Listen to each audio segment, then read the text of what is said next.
So I am calling this meeting to order. Clerk, call the roll. Councilmember Cosarelli? Here. DePena? Here. Graziano? Here. Nattari? Here. Robel? Here. Strumelob Burke? Unmute. Here. Mayor Melham? Here. Mute. Sunshine notice. Pursuant to the requirements of the Open Public Meetings Act, notice of this meeting was published in the July 6th edition of the Star Ledger and in the July 9th edition of the Belleville Times. A copy of this notice has been posted on the Belleville Town Hall Bulletin Board, and a copy is on file in the municipal clerk's office. Pledge allegiance. I pledge allegiance to the flag of the United States of America, one nation, under God, indivisible, with liberty and justice for all. Okay, the next item on our agenda is going to be executive session. We haven't done that in a while. We have two items. No, now we have three items going to executive session for the town manager salary ordinance, employee retirement, early retirement incentive, and Nork Water contract renewal. I need a motion to go into executive session to discuss those three items. No action will be taken while we're in executive session. Can I have a motion? Second. so moved. I have a motion made in second. Clerk, call the roll. Councilmember Cosarelli? DePena? Yes. Graziano? Yes. Nattari? Yes. Robel? Yes, Strumelob Burke? Strumelob Burke? yes, Mayor Melham? Yes. At this point, if you're watching online, whether streaming or on social media, we are going to have to mute the microphones and turn the camera away. No action will be taken while we're having these discussions. We will be back and the meeting will resume probably in 20, maybe 30 minutes or so. So please just keep checking the feed.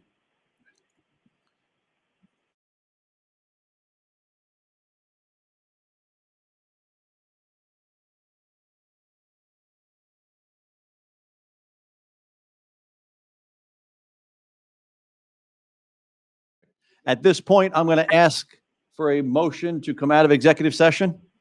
so moved. We have a motion made in second. Clerk, loudly call the roll. Graziano? Yes. Nattari? Yes. Robel? Yes, Strumelob Burke?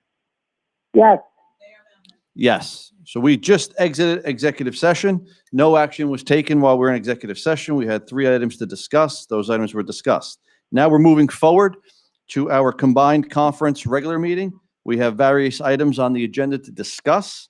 Again, here, these are discussions. No actions will be taken. The first item that I placed on the agenda, because I wanted an update on it, and I know some of my council colleagues are also interested, is the 2020 municipal budget. Mr. Iacono, please make sure your microphone is on. And I know we also have here, not in camera view, but we also have Judith, our CFO here. She's also on microphone. She could also add in. So Mr. Iacono, as you probably know, because you were here last year, I was adamant we were going to get the budget done on time. We never get the budget on time. October, November, January, you handed out your sheets. All was great. We were moving forward. And here we are in August with no budget. Can you update us on, one, the process? And obviously, residents have received an anticipated tax notice. And can you speak to that, you and or our CFO? Yeah, and most of the, I am going to ask and defer to Judith, who has taken the lead on the budget. We're also here with our treasurer, Joe Cavanaugh. Our finance team has been working around the clock trying to get this all done. There is a component today that's going to be introduced, which is our water rate, which we need to include in our budget. So in the order of steps that have to be taken, the ordinance has to be introduced tonight so we can submit that down to DCA. So are we behind? It depends on who you ask, because quite frankly, If you ask me, yes, we're behind. we're behind because we would have loved to have been able to be in a position to have introduced, maybe even adopt a budget. But based on the fact that there is a significant loss in revenues, we have been working very closely with the state to see if there's going to be additional funding, which we're still, there's still two pending bills. So we're certainly hopeful. And I'm going to ask Judith, basically, just to give us just an just an overview of what we've done so far. So And we will be in a position, Joe Falcone will be here in our August meeting, and I believe we will be introducing. So before we go to that, procedurally, can you just, I mean, obviously we're here, residents are now joining us on a live stream and they're hearing us talk that we don't have a budget yet. My name went out with my letterhead telling residents of a tax increase. So can you just give a little overview as to the anticipated process, unless you want to Yeah, defer to it's an Judith on that? That's a anticipated tax third quarter. And Judith, you could tell the council and the residents that are listening how we came up with the number of 255. Judith, I'm just gonna ask you to move closer, try and get as close to that microphone as possible. You can Better? hold it if you want. Better? Better? Yeah, you could take it off if you want to hold, or just do Okay. that. Okay, the reason why you have an estimated rate, because the budget is not final. Okay. That's the reason why you have an estimated rate. Mr. Iacono was saying, we're still working diligently on it. I just found out today that we should be getting more grant money, which actually for us means I can actually decrease the budget, which. could So let me result- stop you right there. That number that the residents saw on my letter said approximately $255 for the average assessed house at 275. There's probably a slight chance that number might go up, but more than likely that number is not going up. It'll only go down or stay the And same. it's not, because we're working right. And as I said, I found more information today that we should be getting some FEMA money, which allows me to actually decrease some other numbers in the budget. And then again, that 255, we did have a lot of calls. Residents were taking that number, multiplying it times 4. That is not accurate. No. That's $255 on the average assessed house at 275. More than likely, that's the high side. If anything, we're crossing our fingers, it's going to come down a bit. Right, and that's great for the year. And as far as not having the budget done, when the budget is actually introduced, you should have the utility budget and also the capital budget. So we're more or less done with that. But as you know, tonight we have the ordinance for the water rates, because we have not raised rates in a while. So we did not have enough of revenues in the water utility, therefore raising the rates. If we didn't do that, that would raise the tax rates, which, as you were saying, it's not fair to Not do fair. that. And I don't know if most residents get that, but it's accurate. So if we have a deficit in our water, rather than make that deficit up by charging more taxes to everybody, Everyone. it's that's just not fair right. because Silver Lake doesn't pay water to us. They pay water directly to Newark. Therefore, we have to increase the water rate, which has not been increased since 2011. So every year, Newark charges a little more money, but since 2011, for the last 9 years, we haven't ticked up our rate. Therefore, we're using the ordinance today to change the amount of the water to tick that up a bit. And because of that, that kind of holds up our budget process. Right. And also, there's been increases in expenditures in the water utility because we have to do testing, and that's been mandated. Right. Okay, so I get the whole water thing now. I get the whole budget thing now. Why are we at $255? As far as an increase is concerned. Right. So what I said in my letter was that mostly because of COVID, we are down $675,000 in anticipated revenue. We're down about $158,000 in ambulance fees, and our court is down $150,000 already. Those are dollars that we tend to anticipate so we can fund ourselves. But what people don't know is that we also have litigation and we have lawsuit payouts, and that 220 and that 160,000. So residents that are asking about why taxes go up, there's a $400,000 litigation settlement based pre-2018, for those of you keeping track, $400,000.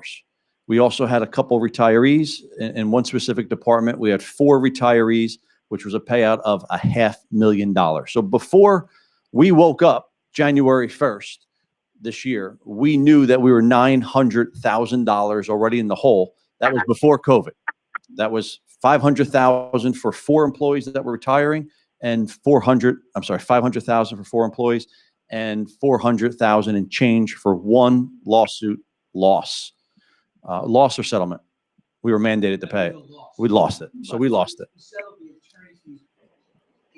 It was a loss. And again, pre-18, we have not had a lawsuit in the 1 year that Mr. Iacono's been here, and Morrow was here for 2 or 3 years, no lawsuits then. We're still paying these lawsuits off, and that comes directly from tax dollars. Employment lawsuits. Right. It's not a trip and fall. It's not an accident. This was, Uninsured where the township has to pay. Right. There's been none since Morrow. right. That's wrongful termination, something like that. They sue us, they win. Okay. $500,000 before we woke up, before the COVID. Then COVID comes and we're down 675, down 158, and down 150. So that coupled together means that we had a revenue shortfall. And I'll end with this. Because Belleville has not built any new ratables, any new developments in the last decade or so, where does that money come from? That money comes from the municipal tax base, from the residential taxpayers. There's no other option unless you build, unless you have revenues or you have increased ratables or get new ratables in. Every year could cost us $1 million just to stand still. How many employees we have? 350? 4? Closer to 4. Every year they get a 2% raise, minimum 2% raise. Minimum. Every single year, minimum 2% raise. Every single year, taxes go up. So I'm sure insurance goes up. So in order to cover that, if you don't have new developments coming in, and sometimes we utilize these pilots to actually incentivize them to come in and they pay us revenue. There's no other way. There's just no other way. I will end with this. In 2019, we had less employees than in 2018. And in 2020, we have less employees in 2019. So whereas 92, 94% of a budget sometimes is salaries and wages and insurance related to that, we have less today than we had in 2018. So it's not about, they keep hiring their friends, they keep hiring their family. That's not happening here. That's not happening here. There's less employees today than in 2019. 2019 and less than 19 than we had in 2018. Those are facts. Those are facts, and the numbers are facts. 4 employees retire, $500,000 payout. Lawsuit this year, we had to pay out $400,000. It's $900,000 before the revenue shortfall of COVID. That is an executive summary of why we're in the current state we're in. That's right. Correct? Yes. Okay. Correct, Mr. Iacono? Absolutely, sir. Okay. I think I just lost my screen, if that means anything to you. Okay. What's frozen? Feed is frozen. Is there audio on the feed? Yes, audio works. Audio works.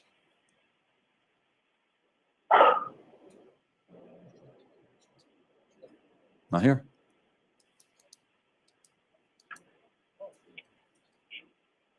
I don't know what that person's going to do. They're not here. She's not here. I know, but unless we restart it. And I don't know how to connect for restart. No. Video's working or audio? We're just on pause for 1 second, everybody. We're thinking that maybe the video, that's frozen. That you could probably hit the refresh button on that. That's not going to matter. No, I wouldn't hit refresh on that. Chief, it's on? Wait, we don't want to hear the audio. It's going to loop. On both? So I'm going to keep talking. The audio is coming through there. On Facebook, Councilwoman DePena saying it's not. Oh, the sound is coming through. Okay, so we have audio. Okay, we're going to move forward. Counselor, we're okay to move forward? They don't have to see us. Okay. We're going to move forward. Next item, gas pump management, and I'm going to add to that. Again, I think we are making a lot of moves to tighten up purse strings. I think we're making a lot of moves to be more efficient with our workforce. Things that other municipalities have been doing for a long time, we never did. For instance, it's basically a free-for-all down at the gas pump at DPW. We don't really have a good way to digitally track who's taking, who's giving, who's doing what. Now, we've asked for that. I know Deputy Mayor has been adamant on getting this thing done. We had something, it didn't work, and we just never repaired it. So now I think Mr. Iacono is ready to move forward on that, and I'm going to add to that same exact item. Our police cars are GPS. The chief knows where our police cars are all the time, and if we say, Chief, who was here at this time, he can bring it up. Oddly, our other municipal vehicles are not, and that's going to change. Again, it's a move that other municipalities are doing. I think I was a part of this transition when I assisted in Lyndhurst, and gas intake went down like 60% the first month they GPSed them. So that's another tool that we're giving upper management to be able to know where employees are, what they're doing. It happens a lot, and Mr. Iacono knows. I get complaints. Why was this truck here, sitting here, doing nothing? And we could easily find out where that truck was, how long it was there, and why it was there. So again, those two items are very good. But Mr. Iacono, do you have anything to add to those? No, I think the only thing I would add is that we have been aggressively addressing both issues. If I was going to give us a target date that would be up and running on both the gas system and the GPS, it'd probably be anywhere from 30 to 45 days. I think that's a home run. I think, again, residents will applaud that. I think it's a minimal financial investment, a couple $100 a month to track 27 vehicles. Last I saw the number, a little bit of an upfront charge, but home run, home run, home run, home run, if you ask me. Next item. Is your mic on, Ben? It also helps the homeowners because a lot of times they say, you know, the DPW didn't come down the street in the snow plowing, or they didn't, the sweeper didn't come down. Now we could actually track and say, oh yeah, it did come down on this date, this date, this date. I get 10 emails every Tuesday or Thursday saying the sweeper never came down Right. my street. And we know usually they do. So this, now we have actual Right. proof. Yeah. Right. Mhm. It's good enough for our police officers. It's good enough for our town employees, I think. So we're going to move on. We've discussed this topic in the past. I don't know why it's got my name on it, but it's got my name on it. So, and anything negative fee wise ends up with my name on it. So recreation fee schedule. So again, we are in a budgetary issue. I don't think that we make these decisions just because of 1 year's budgetary constraints. I've been outspoken and pretty clear. We've discussed this a couple times already. I'm not a big fan of recreation fees. I think that people pay enough taxes. We should be able to provide certain level of services, either facilities and/or services. That said, I also have heard the flip side of it. Our sports teams become babysitting facilities. I've also heard that parents will register kids, they make a team, and all of a sudden, league administrators divide them all up to different teams, and kids just don't show up anymore because there's no skin in the game. You're not paying a $30 sport fee or something like that. I was okay last time we discussed this with a concept of a t-shirt fee, 10, 15, maybe $20 t-shirt fee. Again, just because we get parents that sign up and don't bring their kids ever, or they bring their kids, dump them off there for a babysitting service 1 or 2 times, then we never see them again. Now we've just lost the shirt. It cost us money for a shirt. I also know the argument that our recreation department, the funding, we fund our library more than we fund our rec program, our rec department. And again, I'm torn between this one. I know that our residents pay good money. They pay a lot of money in taxes, and we should be able to provide them a level of services that without having to charge them more money for it. But then again, you know, when I was a kid, we used to go to school and school supplies were there. Now you still pay school tax and the parents have to go out and buy all school supplies. I get it. It's common nowadays, but that's where I was on with that. But yeah, this is an open discussion. Anybody wants to weigh in, weigh in. Yeah, Michael, I just think that we should, on something like this, a part of me does agree, but I think we need, at this time, we need to hold off on this because, not only because of our budget and the taxes, that's not the reason. There are so many people right now that are hurting. There are so many people out of work. There are so many people that are not even getting their unemployment checks. So I just think 2020 is a wash. And I think we need to just wait on this. Socialization is so important for kids to belong to sports. That's why I very strongly believe as an educator that we need to get back to school in September because socialization is so important for kids. I don't even know if we'll be able to have in September contact sports, which what's going on. So I just think something like this, because of this horrible situation that we're in, I think we should really wait on this. That's my opinion. I agree with you, John. This is Steve. Oh. And I agree too. This is Marie. I think it's not the right time to do it.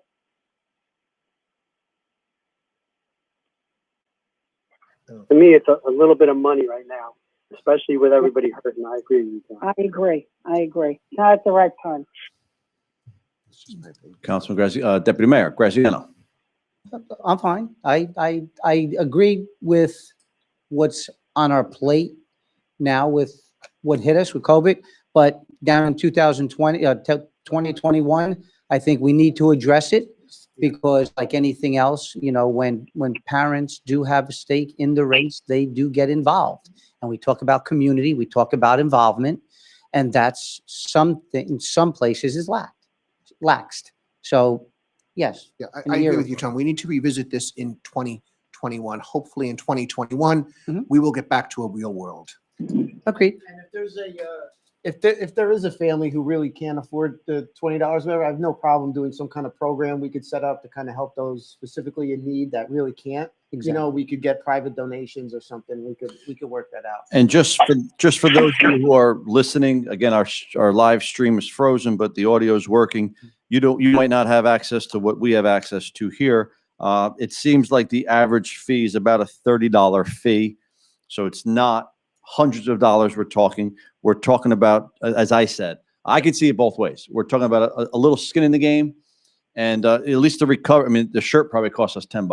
So just to recover a little bit of the cost where kids come, these league directors I've talked to do have a problem where 50 kids will sign up, and on opening day, 13 kids show up, and now you're canceling teams because there's no skin in the game. If you pay a $30 fee or $20 fee or even a $10 t-shirt fee, you're more likely to show up, and they can schedule the games better, schedule the teams better, and do all that. So we are talking about $30 costs. Football goes up to $75, but it does seem like every cost I'm looking at here is about a $30, which I think is reasonable. I do. I think it's reasonable. I'm torn between this one. I've been torn on this one for a while. I think we are obligated to provide some level of services for So- the amount of taxes people pay. So we could look at it in November, December, maybe for 2021. And which is a good segue into, and I know the mayor's not done, but No, I am done. You could segue into which it. would be a segue into something I put out there is it's recreation, sports, competition, and travel leagues, right? So agreed in the situation we're in 2021 to look at, but don't think for 1 minute that there are children in Belleville in all grades that are playing competition. Oh, They big do money. play rec, Yeah, and then they do pay money, big money. My big nieces money pay to go hundreds of dollars for club soccer. Yeah. to go outside Absolutely. of Belleville. Why? Cheerleading, soccer, Because we baseball. do not I know. supply it. So it's happening. I do understand it and I do respect it. I get it, and we should look at it down the road. But now to go into what I I know I said segue, but before you segue, my final thought on it is, and I've said this before, I am more interested in providing good quality recreation than I necessarily am providing free. I like free, Mhm. but I'm more concerned. I think at times this council, not this body, but historically, the council in Belleville is adamant on keeping rec free, and we should be equally as adamant at providing a high level of service. Mhm. I would rather get a few bucks and provide better service than I am substandard service and substandard Nothing, sports I know. for nothing. Right. But again, I'm torn, so I'm sorry. Go ahead. So which leads into, like I said, recreation, sports, competition, and travel, right? So, when you look at the rec when I grew up in Belleville and I played different sports, rec was a feeder program Mhm. through all ages and grades to produce and to be part of the high school at 9th, 10th, 11th, and 12th at that time. Now they're playing, there's no more 9th graders, it's 8th, 9th, and they merged them together. But what we have is, I believe, there is a separation here in Belleville, and I would like to see how we can address it, if at all. So in your recreation, some sports supply travel, not all, but they do it through different organizations. Okay, so in rec, and I don't know, sometimes it's allowed, sometimes it's not, so I don't want to talk too much on it, but this is what I get back from the community. So I know soccer, we have recreation, we have travel. I know cheering, we have travel. I know wrestling, we have travel. But what I would like to do with the body is look at it holistically and work with the Board of Education to have a foundation in rec to give them quality sports all the way through, and also offer travel league and support them. Travel could be 365 days a year, whatever. But we need to supply it because the kids go out anyway and they pay big money to go to another facility. Okay. I think we don't give that service, and we should work together with the high school and the administration there to form that feeder program. The high school does something, or the Board of Ed, I should say, does something to where when you're in 8th, 9th, 10th, 11th, and 12th, they have parent organizations that raise money to all sports, not just one, all sports, that not offset what the budget is, but to give dinners and stuff like that, and it's governed, right? We don't do that on the rec side. We don't. I haven't seen it, and maybe that's good, bad, or indifferent. But how I grew up is when I wanted to get a better level, I played better competition. I went all over. That's how I wrestled. That's how I got better, because I saw it outside of the 12, 13, 14 people that you were with. Not that they weren't good, but what happens is you always need to, as you know, Naomi, right? Competition is all over. So I don't know the answer, but it's something I would really like to, and I don't know committee-based or whatever, but I really like to maybe reach out to Anthony, I don't know, whomever, but how can we make a feeder program for all sports, competition, travel, across the board, and not have the kids Do any leave other us. towns have that? Every town has the offer to go outside and play competition and offer. Steve, are you aware how Belleville does it?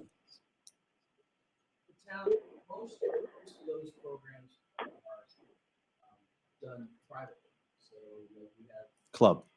big clubs. And a lot of towns have problems with their little leagues because these clubs are taking their kids away. Bluefield does not have. Bluefield does pure rec. They don't go outside to have, outside competition, travel teams that are run by the town because of the liability of it. That's why they don't do it. Traveling with, taking kids out of town and traveling with them. It's mostly done by clubs. So Exactly. They don't do it where they So go. what are we proposing? So no, how I look at it as we have parents that are involved that are part of travel teams, okay, and kids try out for those teams Rather than play our rec, you're saying? in addition to the rec, In addition, okay. and not and again, if you do that, that's extra. You're playing not on that time, but you're still entitled to play both. You know what I mean? What a lot of towns will do is, in order for them to use their fields, they'll say, okay, if you travel teams, if you're private travel teams, groups get together, clubs, parents, coach who wants to take the best kids and go play somewhere, you can't, if you're going to use, we'll let you use the fields for your travel soccer team, but your kids have to play rec. Otherwise, if you're going to take them and get kids from other towns and put them on a travel soccer team, you're not going to use our fields. Right. Oh, So it's a kind of a deal you make with these teams where they say, okay, you can have your travel team and you take our kids and you could use our fields, but you can't deplete our rec system. Your kids have to play in our rec system. And they have to be Belleville based, and Cornwall. they And have West to be Cornwall. Belleville based. Yeah, West Cornwall does it. But now what? Try out for the travel. You don't make it, you go to rec. Right. Whoever makes travel has to play rec. has to play rec, or they don't play. And the thing is, they need fields. There's no fields, Right. right? So And then the insurance thing comes along, right? And it comes to raising money. I know, I was aware of it. I didn't understand it all that well because I know you and the manager were working on it, but this happens all the time Yes, it does. where we can't, they either expect us to provide insurance, we can't. Fields. There was an issue. anybody using the fields, let's say a travel team or club team, they have to have insurance. That's what they paid the big bucks for. They have insurance and they have to name If they're not a municipal, if it's not a recreation back Right. team, then if they're going to use your field, they have to show you, insurance, naming the township as an additional insured and indemnify them. So Okay. I would just like to see how we can form a group and see how we can break barriers down that. So to be short and blunt, Belleville sports, look at them in the past 10 or 12 years, right? In the past 3 years, we've been starting to come on the map. Mhm. Why? Because those kids have been doing the extra, right? I mean, they have been playing all of those extra competition sports. They've been raising the game. And again, it should be based with Belleville on it. That's who they're representing. You know Mhm. what I mean? Yeah. They're kids, they live here. And we should be able to provide them the fields. We should be able to provide them a place to where they can actually roll mats out and wrestle. You know, it shouldn't, that's where I'm just trying to get to. Break down the barriers and what can we do? Okay, so it sounds like we have one of our first ever committees. Sounds like Deputy Mayor is the chairman of this committee. Can we have anybody else that wants to be on it? Councilwoman DePena's on and Councilman Natari's on. Yeah. So- Yeah. Again, It's our full. committees are all ad hoc. If any council member has an input, has something to say it, provide it, communicate it. Our committees are definitely ad hoc here, but at least we have 3 people that are going to be tackling this, no pun intended. And any other council members not excluded, you could always provide your feedback or your input at any time. I know the AD is willing to help us too. Yes. The BOE AD, so. Mhm. Okay. Yeah, because they do it a little different, like I said. I have one, just going back to the rec fees, Judith, do we have rec fees anticipated in this budget at all? No, No. Okay. not in 2020. All right, perfect. So I think we're good there. Next item on our agenda is the approval. I need Steve or Anthony. Can you take that microphone, please? Next item on our agenda is the approval of minutes. Can I get a motion for the regular meeting of June 23rd? Make a motion. Second? Second, Motion made and second. Clerk, call the roll. Councilmember DePena, Yes. Yes. Cosarelli, Oh. DePena, Yes. Graziano, Yes. Natari. Yes. Rovell, Abstain. Strumelob Burke, yes, Mayor Melham. Yes. Next item, we have approval of minutes, reorganization meeting of July 1st, 2020. Make a motion? Second. We have a motion made and second. Clerk, call the roll. Councilmember Cosarelli. Yes. DePena, Yes. Graziano, Yes. Natari. Yes. Rovell, Abstain. Strumelob Burke, yes, Mayor Melham. Yes. Next item we have is the report of the manager. Mr. Manager, please make sure your microphone is on and speak into it. You must have got a new printer or something. He definitely got a new printer or something. If we restart it, we have to then reconnect everything. I can't get on the website unless I do all the embed code and do all that. I'm not going to give you I'm not going to give you a hard copy every week. I thought, because it's the first time I'm using this format, I would give it to you, via obviously email and a hard copy. So these are items that we are currently working on. The ones in red are ones that have been discussed in either executive or the public portion of the meeting. Some of the items that you see in black will be. Can you just give examples for those that are Sure. listening? Okay, so for instance, in part of my report, I'm going to give the council an update on our lead line replacement program and also the Green Acres Stadium project. But then on the second page, there's 3 items. There's dog park, GPS for the vehicles, phone recording on public lines, gasoline accounting system.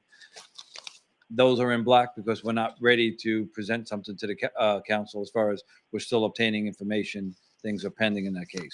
We have 2 dog parks coming or just That one? was just a duplicate. So that was There's a smaller one that we Right. did get a grant for. at But- Fairway Park also. so.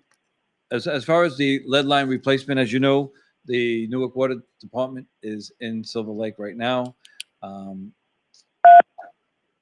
Uh-oh. Somebody left or came on. May have lost somebody or. Do we still have Councilman Ravel? Yeah, I'm here. Do we have Councilwoman Burke? yes, Okay. Okay. So, make a lunch. So so the lead line replacement, let me just bring us up to date on what our responsibility is. And, as you can see, Tom Herritz has been working with us on this. The specification is the next step in the process that has to be completed. which it will be completed this month in July. At that point, we submit it over to the infrastructure bank, who will do the financing with our bond counsel. We cannot go out to bid until we get the approval. So in orders of steps, the specification is done by Tom Herritz. It gets submitted for approval. Once they approve it, we go out to bid, hire a contractor, and then also the financing will already be in place. So we will hear more about the lead line replacement this summer. Tomorrow at the field up in our Green Acres project, they will be starting the bore testing. And again, if you take a look at the right with notes, you see that after the bore testing, the design is submitted. After the design is submitted, we submit to Green Acres for their approval. We're looking to do that in September. We determine receiving bids, and hopefully there's a potential start for mid-December. Again, what's going to be good about this task report is that obviously it's going to be uploaded, and at any given time, these projects will get updated at a minimum of once a week. So if you want to see what's going on with the Green Acre project, or you want to know what's going on the gas line, if you go over to the comments each week, those comments will be updated. We spoke about in executive session the recreation fees, water fees, and early retirement. The only other thing that I would report or bring us up to date is today, through the diligent work of Chief Olivieri and Battalion Chief Frank Papiani, our newest ambulance received the approval from the state. So we submitted that for inspection today.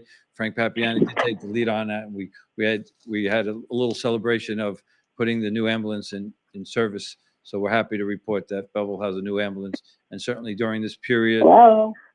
Yeah. Yes, we're here. And certainly during this period, a new ambulance is certainly needed. So I'm available. Is anybody on? Yes, we're here, Marie. Can you hear Hello? us? Is that Marie? We can hear you. Steve, can you hear us? Yeah, I can hear you. Marie, can you hear us? I can hear, yeah, I hear Steve. Okay. All right, so we're good. Okay, we're good. So I think that's my report. Certainly, I'm available for questions and answers. But- Any questions of the manager on his manager's report? No, actually, I want to commend them. This is actually a nice Yeah, very report, nice. and this is going to be monthly? Yeah, no, and you can actually, I'm going to upload it so you can go on the computer at any day of the week Shared drive. and on schedule. Thank you. Wow. I'm And, liking some of You'll this. be able to follow some of these projects and the progress. Very cool. Very good. Just gotta fix the typos. But, Yeah, just a couple of misspelled words I noticed. tell me who Okay. Tuhidis is. He's a Tuhidis. he's a new engineer that just started with the firm. He's really, really good. Okay. And he added a second dog park for us. No, there is actually. He hasn't mastered Actually, copy and paste. All right. Yeah, I just have two questions for the manager. Sure. When we're ready. Yes, You're up. Steve. Can I go? Yes, of course. Okay, the first one, and the manager and I have talked a little bit about this, with Garden Avenue. I was just wondering if you got any update on what we're going to try to do with the speeding over there. I could defer to Chief Minichini in the, I This- couldn't understand the question. What this is a reference to Garden, right? speeding? Garden to speeders. It's, yeah. Toying with the idea of doing an ordinance for a four-way stop sign. But until then, we are painting, we're gonna get the street painted slow around, careful around the curb. You know, so we're gonna be real big in the street, painted slow, We'll curve do it in ahead. committee reports. Because that's where the main problem is. Am I correct, Councilman? Yes, sir. Yes, so that's where we're concentrating on, and we initiated that today, actually. Gonna speak to the engineer, and Jerry and Provada and everything, so. Great. And then if that doesn't work and the town feels, you know, maybe a four-way is in order, then we'll look at that. But right now, I think a slow down, curve ahead sign in the street will work. Hey, whatever we can do to slow people down, especially by the wreck. Absolutely, absolutely. The other one, real quick, Anthony. I know we just talked about it today, but just the spalling on that bridge over there on Holloman. Whenever we can get a hold of somebody, either from the state or the county, to take a look at that bridge, I'd appreciate it. Yep, Bobby Welter went there this afternoon and he took some pictures and sent it to our county contacts. So hopefully we get some feedback from them within a couple of days. Great. And I have something for the manager too. I'm good. Anthony, you there? Yes, Marie. Council. Yeah, about the food truck. I understand that, St. Anthony's not doing very well, with monies and things like that. And somebody must have put something in where they can get some food trucks and they can make some money. Now, did you get any input on that? Yes. Someone- I'm sorry, Councilwoman Burke, we did receive a request or an inquiry on how St. Anthony's can have a food truck in their parking lot on a daily basis. Unfortunately, Yes. the way the ordinance, and certainly I will defer to Stephen, but the way the ordinance is written, we as a council would have to amend the ordinance to allow that. Okay. I mean, because they're really hurting and we don't want the church to, go in dismay here. It's something that the council certainly can consider, and Steve, I'm sure you can. Okay. I mean, I think that would be great because they did one on Belleville Avenue and I passed there the other day and it, was really working to make people to get money back in. So whatever you can do would be appreciated. Thank you. So I think that one on Belleville Avenue is in Bloomfield. I've actually had this conversation with No. Mr. Yeah, it's Mr. Mayor, yes, it's where that other place in Bloomfield is, but it is right on Belleville Avenue. So I've, Yeah. two different things, I believe. I actually had a conversation with Mr. Martino today about this. The Okay. food truck ordinance that we did does not help the situation or does not permit or allow St. Anthony's to do that. And we currently have nothing else on the books that would permit them to do that. Correct, Mr. Martino? That's I'm correct. against it. I'm just saying where we're at township-wise. Yeah, the food truck ordinance, which we didn't even have before, and nothing we had before would have allowed this anyway. Because frankly, you don't want people just putting food trucks in their driveways, in their parking lots. But the new ordinance, That I understand. We're not talking about that. We're talking about that, they have no money, in the no, church or what- I understand. Obviously, it's got to be applied across the board. And right, Yes, if you yes. apply it to that church or that facility, you would have to apply it everywhere. And that's the problem why we don't have that in the ordinance. I researched. Is there before- any way to do an ordinance for that? Would have to change the zone probably. You'd permit it have in the to, zone. there's a lot of things you would have to do. And then you would have, it could be challenged by other business owners who Right, I understand. you're basically doing it for one property owner and that's not going to fly. We have, listen, if it was the ordinance does allow it for special events, but they don't want to do it in special events. I was told they want to do it like every day, and the ordinance just doesn't allow for that. I don't Okay, know. a special event. So could it be 1 or 2 days? Would that be a special event? No, it would have to be an event. That's not an event. The That's, feast or. the- yeah, like a Just Party or whatever. What's it called? Okay. Just Party it's called? Yeah. Well, whatever you can do would be appreciated because, things are very rough there. Okay. Thanks. All right. Whatever. So the That's all next, I have. okay. So we did the report of the manager. Next up, we have the report of the mayor. We are on item number 8. Report of the mayor. So just today, for those of you who are concerned or curious or utilize Belleville Park, there was an awful lot of graffiti overnight. That beautiful, beautiful playground is absolutely covered and riddled with graffiti. As of this morning, I received an email with a bunch of horrible photos where every piece of the equipment has been riddled now with graffiti. I know it's not Belleville, but it's got our namesake, Belleville Park. I did send that off to our freeholder, Mr. Pomeris, as well as the county executive chiefs of staff and the parks director for the county. Received replies from literally everybody, and just received an email from our freeholder that he spoke directly to the county executive, and tomorrow that will be cleaned up. So that's good. So we're going to give a quick update on the audio video. So audio video stuff is working great. You might be only hearing us and seeing a frozen feed. That has nothing to do with our equipment. That has all to do with the quality of internet in this building. That is going to be resolved come September, October with a brand new fiber optic line coming in. So deal with us and bear with us, I should say, until then. But all the new microphones, all the new camera, the monitors inside this room, everything is looking great, and it's going to be very beneficial to the general public once you're back in here. I do want to commend, as you probably saw on social media last week, we had a Belleville police officer who was hailed as a not necessarily a hero, but as just a good human being for an incredible act of kindness that he performed when nobody was watching, actually. And I think that's what made it so special. What also made it special was that you actually can see the car drive past the location, stop, and back up. And that officer then got out of the car, saw a flag on the ground, picked it up, rolled it up, and leaned it against the building. So I know the chief is here. Chief, again, that's a great reflection on you and your department as a whole, I think. Also, acts of kindness. This was the week for Belleville.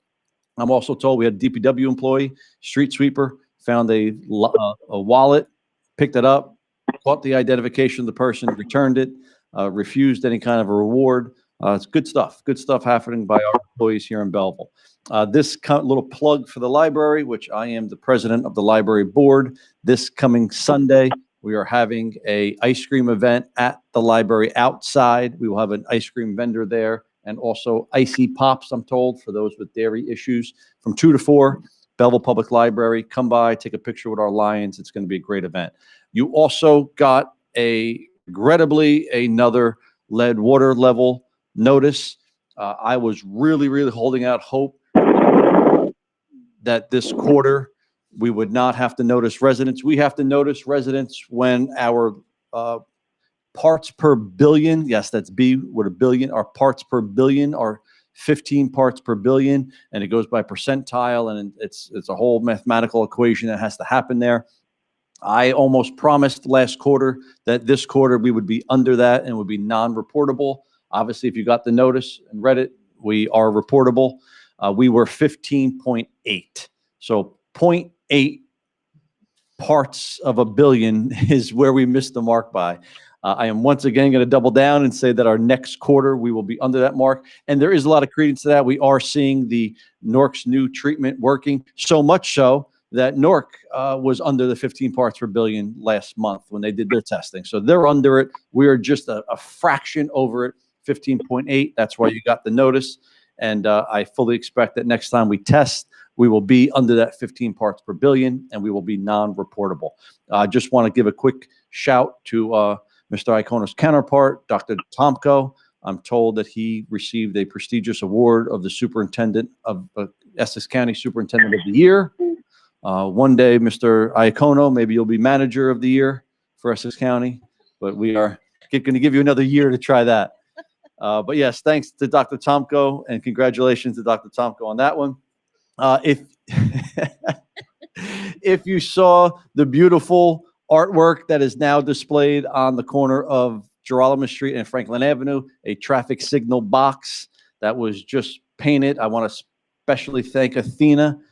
She is quickly becoming our township artist, and she did that on her own time, donated her time, donated the paint, donated everything, was only worried that she would be arrested while she was doing it. We assured her she would not. She did a great job on that. We're looking to incorporate her as we look to do murals and other things that are coming here in Belleville. If you saw the Belleville Strong sign in front of Town Hall, that was also done and donated by Athena. That will hopefully also be at the high school or the junior high school when kids go back to school. Hopefully they go back to school in September. Last, but nearly almost the least, I know Dr. John Natari is going to talk about the post office. I'm the chief complaint officer of this township. I get more complaints every single day than anybody, whether it's email, phone calls, messages, direct messages, posts, comments. I get them all, and I know there are post office issues. I am the one that called for a federal investigation in May and received it. They have not yet even given me an update on where that stands on that. Maybe they mailed it to me and I didn't get it yet, but nobody's getting mail. And this issue is widespread. I mean, we laugh about it, we joke about it, but we got tax payments and water payments that were more than 30 days late. And we had to make a decision here not to assess late fees and all that. It's systemic. Our congressman, Albio Series and his office, I deal directly with Erica on a daily basis. Every single person that makes a complaint to me, I get their name, their address, I send it to them, and they actually hear from the congressman's office. They are all over this. I know that Councilman Natari is going to speak on that in one moment, though, so I'm not going to go any further with that. Last but not least, the chief does not know this. Councilman DePena does not know this, but I'm going to throw a date or a week out there for our conversation with the chief. Maybe we could potentially explore August, which would be National Night Out Against Crime, that Tuesday. Maybe that week we could do it. That's been postponed, but we will. Yeah. All right. I'm going to say that we're going to maybe do our conversation with the chief sometime in August, because I'll get held to it. And let's just stick to sometime in August conversation with the chief. That's it for that. Do we have any committee reports? I'm going to start with the deputy mayor to my left. Not a committee report. I just wanted to share with you all that there was, talking about graffiti, there was an old telephone booth, Verizon, it was in the parking lot against against the baseball field. Against the baseball field in the parking lot of the high school. Reached out to Verizon, worked with a couple people. It is now removed. No graffiti. It's that is totally off the property, which is good. And just still with that, if the building, the graffiti on State Fair. Still there. We're going on 7 months. That's Maybe all. we could ask again. We're going left to right here, no particular order after the deputy mayor. So, Mr. Natari. Yeah, I want to just talk about what the mayor spoke about regarding the problem that we have in this town regarding the mail issue. There are a lot of people that are not getting their mail. I spoke to Mr. Iacono yesterday. He did reach out to Senator Menendez's office. I went, this with me, this actually started at the end of June. I went 5 days with no mail. Then I got mail for 1 day. Then I went 5 days again with no mail. There are people, my neighbor's able to track her mail. I don't know what, she's got some type of a device where she knows exactly what she's supposed to get each day, and she checks it off, something with the post office. And yesterday she got mail. Most of her mail that she was supposed to get, she did not get. I did speak yesterday to the mayor on this issue. He's well aware of this. He's been inundated with emails and calls. He has been in contact with with Congressman Series' office, with Erica. And yesterday, I spoke with Erica yesterday on the phone. She was fantastic. She knows about this.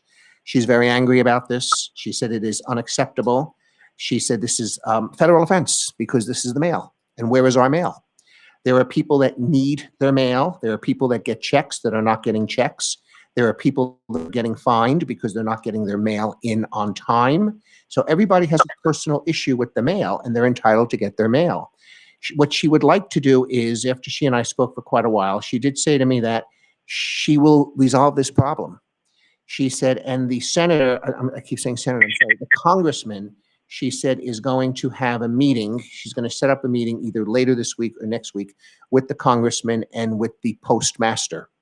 And she reassured me this is going to end because this is a federal offense. Now, what she would like to do is, I don't know how you want to go about this. I do have her email, and I also have the office phone number. She wants everyone to email her with their complaints. She said, the more emails that I get, the more I get in writing, it will make my case stronger, she said, when we sit down with the postmaster. So yesterday, after she and I spoke, I did email her about our conversation. Several of my neighbors emailed her. One of my constituents who did send a letter tonight, or a comment, I should say, tonight, he and I were on the phone last night. He did not get his mail from July 3rd, and yesterday was July 13th, and as of last night, he still didn't get mail. Today, he did send an email saying for the first time he got mail.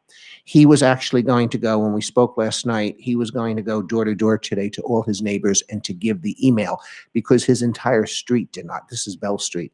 His entire street did not get any mail. This is a very serious issue, and this has got to stop. They're using as an excuse COVID. Well, that's an excuse, because during April and March, when COVID was at its height and hospitals were full to capacity, we got mail every single day. So all of a sudden, what's going on, Kelly? Councilwoman Burke, can you mute your phone, please? Someone's on the door. Wait a minute. She's not gonna mute the phone. Wait, I'll mute it. Wait. Okay. When COVID was at its height, we got mail every single day. So they're using this as an excuse. I think tonight, Councilman Cosarelli said you went down there, or your Yeah, I friend didn't went. get in 2 weeks either. He didn't get in 2 weeks. He went down there. I think your friend went down there, and they were told, well, your mail carrier is on vacation. Well, you know what? If somebody's on vacation, the mail was always delivered through snowstorms, through blizzards. The mail always came. So that's, Rain or again, shine. unacceptable and federal offense. We need our mail. So it's an issue. Now, I don't know how you want to handle. I mean, I can give out her email orally, but it's going to be so hard for everybody to write this Well, I'll do a down. You wanna post. put it I'll on- do a yeah. post. You wanna The put it township will on put the it up tomorrow. website maybe, and along with the phone number and Township will do it Erica's tomorrow. name. Yeah, you can just take it right from here. Okay. And that's the office phone number. So the mayor is going to put it on the website, and Congressman Series, his chief aide, he's going to put her email on the website along with the office phone number, and we encourage everyone that is having a problem to email her. She will address every issue, and to also call her office, because we need this problem. It's just, it's a travesty. We need this to stop. It is unacceptable. Thank you. And I know that you spoke with Senator Menendez's office yesterday. I don't know if you want to just say anything that they told you. Oops. Just that the problem is more than Belleville. It's obviously they've been getting complaints across New Jersey. So obviously we're monitoring this, and I'm sure with Congressman's help, Congressman Series, he's going to get hands-on. So I think we'll be fine with that. Thank you. And John, Councilman, that's called informed delivery. And you could go on the USPS. Yeah, that's what my neighbor website. has. Yeah. It's informed delivery. You sign up and you get a picture of all your mail Yeah. as it comes through the sorting machine. Okay. But just depending what section of town you live in, Don't some don't qualify. have it. Yeah, I don't Like qualify. I looked up and it says you don't qualify, but other people in Belleville actually have So it. I It's- must qualify because she does. She's right across the street from me. Yeah. Hopefully, it goes by not only your carrier route, it goes by your carrier Oh, route. okay. All right, we're going to move along. So we are still in committee reports. I just want to confirm one thing, Mr. Iacono. I know you mailed out. We had a budget conversation this morning, today in work session. And I know on Monday, July 6th, you emailed a copy of the 2020 budget to every council member. So if any council member did not get that, you should have had it on Monday, July 6th. So again, every single council member, if you have questions, issues, complaints, things you don't understand, things you want to see changed, you should have a copy of that budget. We all got it on July 6th. Any questions, direct them to the manager. Yeah, and just to the members of the council, if you want to do a phone conference, or face-to-face meeting with myself and the finance team, we'd be more than happy to sit down with you. So Thank you. I'm going right to left, Councilwoman DePena. Yes, thank you. I just wanted to remind everyone about the Claramas Mental Health program. These are virtual classes where they're just supporting families. And the next one is happening on Thursday, August the 13th. There's actually one happening right now. And this one is in Spanish. It's about dealing with anxiety for children. And the next one will be in English on Thursday, August the 20th. All of this information is posted on our township website. But I just want to make sure that our families know that there are services provided for them, and how they can talk to children about all the current events in the world at this time, specifically dealing with anxiety. So there will be in English and Spanish, and the next one is August 13th. Perfect. Thank you. Councilman. Yes, Cosarelli. Mayor, not so much a committee report, but just want to mention that today, as we always say, Belleville is a diverse community and we celebrate it here. So we had the Argentina flag raising today, and thank you for attending. That went great. It was a great celebration and everyone was very happy that represented the Argentina people today. So Good. just want to say thank you. And We have two council members on the line. We have Councilman Ravel. Do you have anything, sir? I just wanted to echo your comments about Athena. She's a great artist. I got a chance to talk to her, and whatever we can do to enhance the beauty of our town, I'm for it. Great. Councilwoman Burke. No, I have no comment. Thank Okay, you. so that's going to end our committee reports. Madam Clerk, do you have any communications? None at this time, Mayor. Okay, ordinances. Next item is number 10, ordinances. So these are, we have nothing for second reading, right? No, we have 2 for introduction and 7 for second reading. Oh, my bad. Yep. All right, so then, do you normally do your disclaimer here or no? I would figure I put it in the wrong place. We'll do it after introduction. I'll read it. Okay, fine. That's what threw, okay. So Okay. we have ordinances for introduction. Ordinance number 1. An ordinance amending Chapter 10 of the codified ordinances of the Township of Belleville. Make a motion for introduction. Second. Motion made second for introduction. Clerk call the roll. Councilmember Cosarelli? Yes. DePena? Yes. Graziano? Yes. Notari? Yes. Rovell? Yes. Strumelob Burke? Yes, Mayor Melham? Yes. Ordinance number 2. Ordinance number 2, an ordinance amending Chapter 12 of the codified ordinances of the Township of Belleville. Make a motion for introduction. Second it. Motion made second. Clerk call the roll. Councilmember Cosarelli? Yes. DePena? Yes. Graziano? Yes. Notari? Yes. Rovell? Yes. Strumelob Burke? yes, Mayor Melham? Yes. For those of you watching, those are just getting pushed to the next meeting now. That's when conversation and discussion will happen on those. So item B, ordinances for public hearing, second and final reading. Correct. I'm sorry. Before that, yes. Can you read our disclaimer, please? Sure. Due to multiple executive orders declared by Governor Murphy in an effort to prevent further spread of COVID-19, the July 14th, 2020 meeting will be closed to general public. This meeting is being streamed live on the township's website at www.belvillenj.org, as well as the township's official Facebook page. The public always has an opportunity to make public comment to the mayor and municipal council during public meetings. With this new format, if you have a comment, please submit it to the township clerk at kavanaugh@belvillenj.org by 6 p.m. on Tuesday, July 14th, 2020. If there are any comments or questions on the ordinances for public hearing and second and final reading, please submit them as well to the township clerk at kavanaugh@belvillenj.org by 6 p.m. on Tuesday, July 14th, 2020. The township clerk will read into the record your comments or questions concerning the ordinances during the public hearing and will read your comments during the public portion of the meeting. Please submit your name, address, and state your comment. Perfect. Okay, so item B, ordinances for public hearing, second and final reading. Ordinance number 1 for public hearing, an ordinance to amend Chapter 2 Administration, Part 1 Administrative Code, Section 2-7, Department of Health and Human Services. Make a motion open for a public hearing. Second. Motion made and second to open public hearing. Clerk call the roll. Councilmember Cosarelli? Yes. DePena? Yes. Graziano? Yes. Notari? Yes. Rovell? Yes. Strumelob Burke? yes, Mayor Melham? Yes. Do we have any comments specifically for this ordinance? We do not have any comments, Mayor. Okay, We'll make a motion to close public hearing and move for final adoption. Second. Second. hold on one second.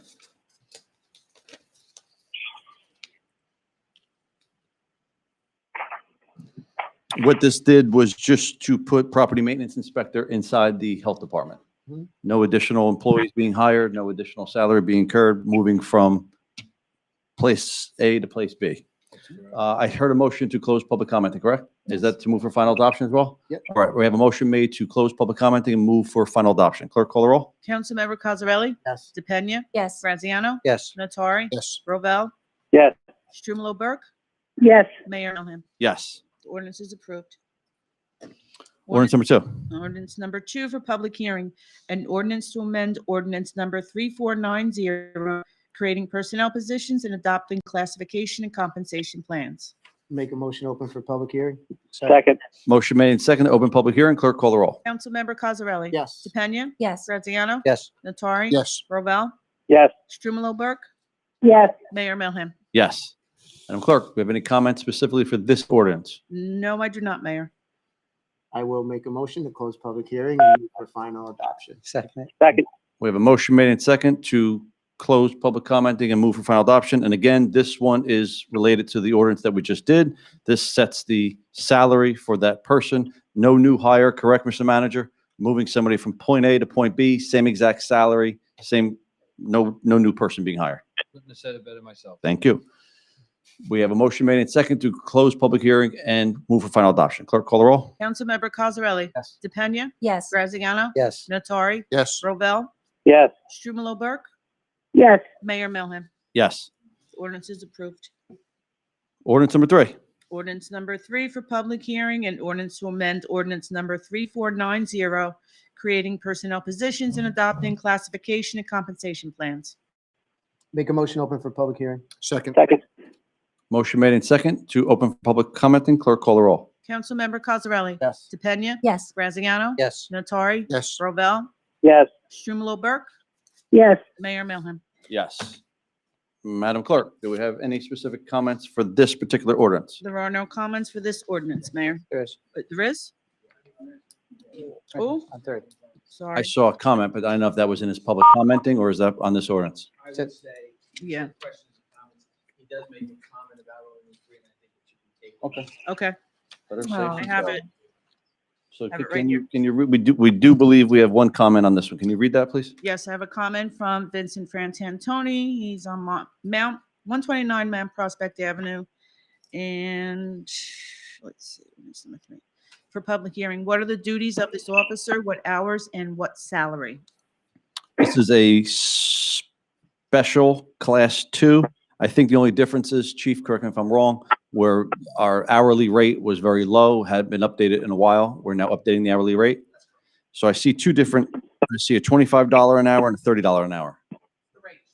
That's the range. Okay. Any specific? Previous one was $14. Right, it was, I thought it was 12. All right, so the previous one, and specials carry a weapon? Yes, sir. So the previous was $14 an hour, now the range is between 25 and 30. Any specific duties or hours? Court. Right now, during COVID, we're free to use them whenever, but, Right now, we're using them at the entrance, and they're being paid by COVID. Mm. Being paid by COVID, and we're using them at the entrance to Town Hall to check temperature, log in visitors, and all that. Perfect. I got with that. I think that should answer Mr. Frantantoni's question. Need a motion. Motion to close a public hearing and move for final adoption. Second. Second. Motion made in second. Clerk call the roll. Councilmember Cosarelli? Yes. DePena? Yes. Graziano? Yes. Natari? Yes. Rovell? Yes. Strumelob Burke? yes, Mayor Melham. Yes. The ordinance is approved. Ordinance number 4. Ordinance number 4 for public hearing and ordinance to amend the revised general ordinances of the Township of Belleville, Chapter 8-16, handicap parking spaces. Make a motion open for public hearing. Second it. Motion made second. Clerk call the roll. Councilmember Cosarelli? Yes. DePena? Yes. Graziano? Yes. Natari? Yes. Rovell? Yes. Strumelob Burke? yes, Mayor Melham. Yes. Any comments for this one? No comments, Mayor. Need a motion? Make a motion to close public hearing, move for final adoption. Second? Motion made in second. Clerk call the roll. Councilmember Cosarelli? Yes. DePena? Yes. Graziano? Yes. Natari? Yes. Rovell? Yes. Strumelob Burke? yes, Mayor Melham. Yes. Ordinance is approved. Ordinance number 5. Ordinance number 5 for public hearing and ordinance to delete section 16-8.45 dairy farm regulations in its entirety. There goes my dairy farm. You're done. Make a motion open for public hearing. Second? Second. Motion made in second. Clerk call the roll. Councilmember Cosarelli? Yes. DePena? Yes. Graziano? Yes. Natari? Yes. Rovell? Yes. Strumelob Burke? yes, Mayor Melham. Yes. Any public comments? No comments, Mayor. Need a motion? Make a motion to close public hearing and move for final adoption. Second? We have a motion made to close public hearing for final adoption. Again, this is part of our cleanup. Every meeting or so, Mr. Martino finds a nugget in there for us to delete. Thank you, sir.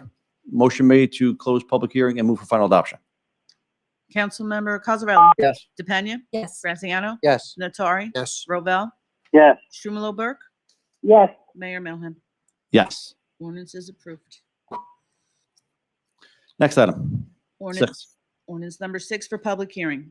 An ordinance to delete section 2-13.15 through 2-13.18 regarding assistant municipal prosecutor in their entirety. Make a motion open for public hearing. Second? Motion made in second. Clerk call the roll. Councilmember Cosarelli? Yes. DePena? Yes. Graziano? Yes. Natari? Yes. Rovell? Yes. Strumelob Burke? yes, Mayor Melham. Yes. Any comments for this one? No, I do not, Mayor. Make a motion to close public hearing and move for final adoption. Second? We have a motion out there. I will just say that again, this council has definitely surpassed all other councils with regard to deleting positions. We used to have an assistant municipal prosecutor. And as of now, we will no longer have one. And the duties will then go to the prosecutor. So we've just eliminated, is it 1 or 2? Okay. So I knew we were going to do two. So we are tonight deleting two positions. Again, most councils add positions, add people. We are historically removing positions, lowering salaries, and eliminating personnel. The next one changes it. I'll explain that to salary. I know. Yep. So we're deleting two part-time positions here. Okay. Clerk, we have a motion to close public hearing and move for final. Call the roll. Councilmember Cosarelli? Yes. DePena? Yes. Graziano? Yes. Nattari? Yes. Rovell? Yes. Strumelob Burke? yes, Mayor Melham? Yes. Ordinance is approved. Next item. Ordinance number 7 per public hearing, an ordinance to amend ordinance numbers 3490 and 3506, creating personnel positions and adopting classification and compensation plans. Make a motion open for public hearing. Second. Motion made second to open public hearing. Clerk, call the roll. Councilmember Cosarelli? Yes. DePena? Yes. Graziano? Yes. Nattari? Yes. Rovell? Yes. Strumelob Burke? yes, Mayor Melham? Yes. Any comments for this one? Yes, I have a comment from Vincent Frantantoni, 129 Mount Prospect Avenue. He asks, how is this ordinance different from ordinance number 3? It's two different positions. So ordinance number 3 was for a special law enforcement officer, class 2, part-time. So what we're doing here, I was going to explain this anyway, so the question is perfectly fine. Ordinance number 6 that we just did, we deleted two positions. We deleted in the administrative code. We deleted two positions, and they were assistant municipal prosecutor and assistant public defender. So in the administrative code, those positions no longer exist in the township of Belleville. When you go over to the salary ordinance, then you have to deal with the salary ordinances there. We are deleting assistant municipal prosecutor and deleting assistant public defender, leaving behind a municipal prosecutor and a public defender. Since they are now going to be doing a little more work, we're giving them a slight bump, a slight increase, very slight increase, but we're also saving $16,000 because we deleted the position. So the net savings to the township is $16,000. The people that are there are going to get a little bump because they're doing a little more work, but it's not enough work to warrant a full another person. So we are net saving $16,000 there. Right. And again, we're eliminating two positions. Did I get it right? Thank you. Madam Clerk, Is that it? where are we? Any more Motion? comments? Oh, we had a motion. So that's the only comment? Yes, that's it? Motion? I'll make a motion to close public hearing, move for final adoption. Second. Second. Motion made to close public hearing, move for final adoption. Councilmember Cosarelli? Yes. DePena? Yes. Graziano? Yes. Nattari? Yes. Rovell? Yes. Strumelob Burke? yes, Mayor Melham? Yes. Ordinance is approved. Next item on our agenda is public comments. Make a motion open public comments. Second. Motion made and second to open public comments. Clerk, call the roll. Councilmember Cosarelli? Yes. DePena? Yes. Graziano? Yes. Nattari? Yes. Rovell?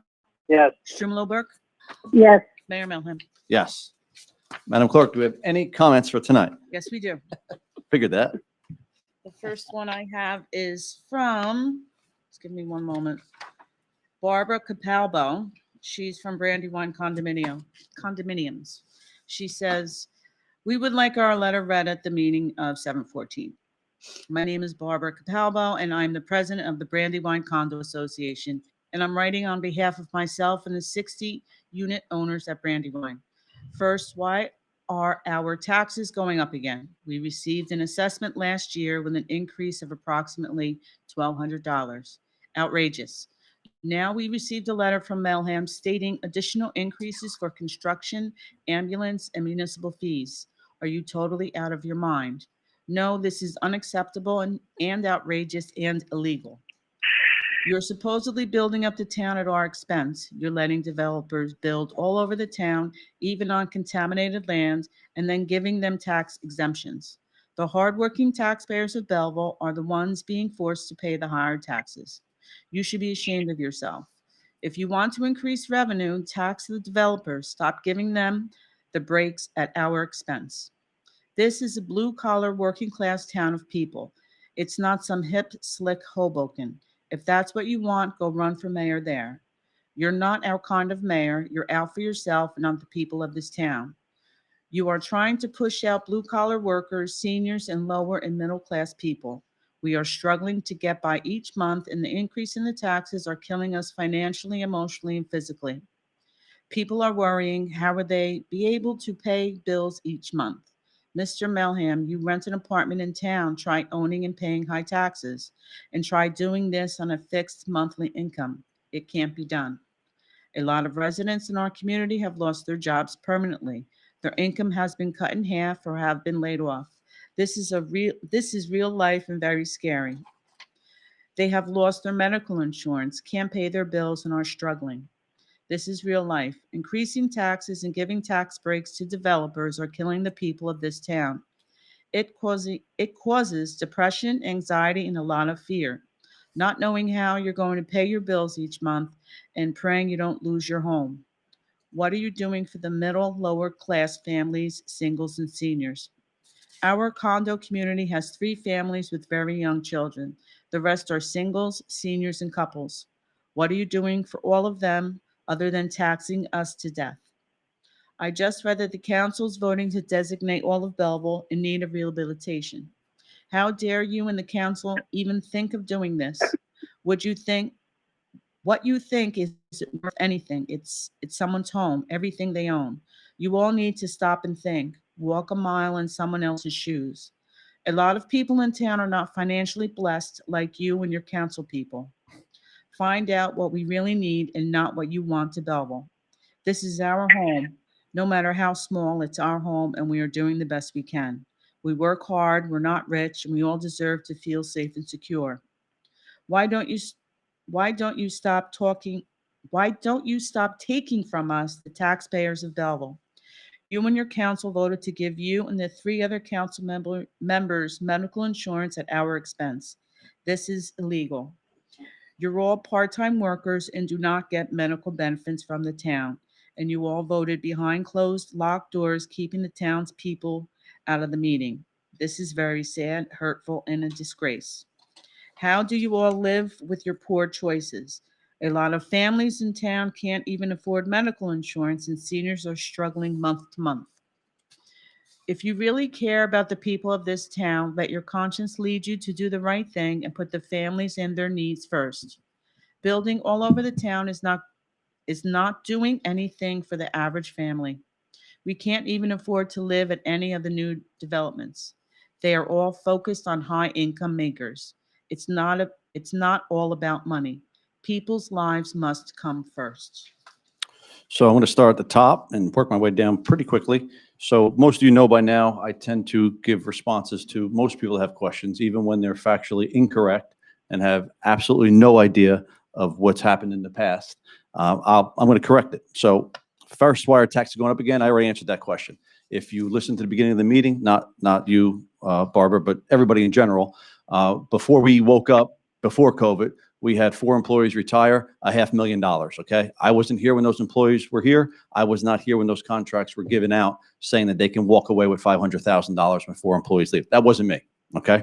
Next thing we had was a lawsuit based on an employee who was fired, terminated illegally, sued us. We went to court and we lost. We being the township, not me, because this happened well before 2018 when I took office. That's $400,000 there. So it's $900,000 before COVID even start. That's why taxes are going up again. Having nothing to do with any decisions this governing body has made. It's just pure economics, $900,000 plus COVID with all the down revenue. There's absolutely no choice, but I'm going to get to that in a minute. It seems like most of this email was written to me. I get it. My name is on the letterhead. I choose to put myself out there. No other mayor actually puts a letter in every single tax bill that goes out. 9 times out of 10, those tax bills are going to be increases. It's not a positive thing, but because I'm adamant on communicating, I do that. No other mayor has done that. So I get it. Your anger and some of your rudeness, if you ask me my opinion, is dedicated and targeted at me, when really this is a governing body. This governing body is the one that makes the decisions. I'm the one that puts my name on the letterhead. So totally out of my mind? I don't think I'm out of my mind. I do not think it's illegal either, what we've done. I'm building the town up at your expense. Don't believe that. Talk about contaminated land and tax exemptions. I said at the beginning of this, when we had our budget conversation, the very reason why your taxes are so high, the very reason why taxes keep going up is because for the last 10 years, we didn't build anything. And when taxes and when the budget goes up $1 million every single year, because of 2%, minimum 2% increases and insurance costs going up every year, and you don't develop or build any new ratables in a decade, who's going to foot that bill? It's going to be the taxpayers. So actually, the very reason why your taxes are going up is because we have not built anything up, as a matter of fact. If we want to increase revenue, tax the developers, all developers pay. We share in all the profits of developers. I can understand from reading this email exactly where you get your news from, because your sources are flawed, your arguments are flawed. We do not give tax breaks to developers. They pay money. And because they haven't paid money for the past 10 years, you're paying money. Our residential taxpayers are paying money because we haven't built anything, and there are no developers that are paying those fees. We stopped that. In a year or two, those payments are going to start coming in, and we are creating increased revenue. Not your kind of mayor. I'm out for myself. I'm not even going to comment on that. This is a great one. Mr. Melham, you rent an apartment in town. Try owning and paying high taxes. I will probably say that I pay almost $40,000 a year in property taxes, and half of my properties are vacant. So I don't have any income to offset that. So trust me, I believe every single council member up on this dais and on the phone is a property tax owner. And we all pay taxes. And I know Councilman Cosarelli is probably as high as I am as far as how much taxes he probably pays. So he pays $100,000 in taxes. So we do feel it. If you pay $10,000 in taxes, I pay 4 times that.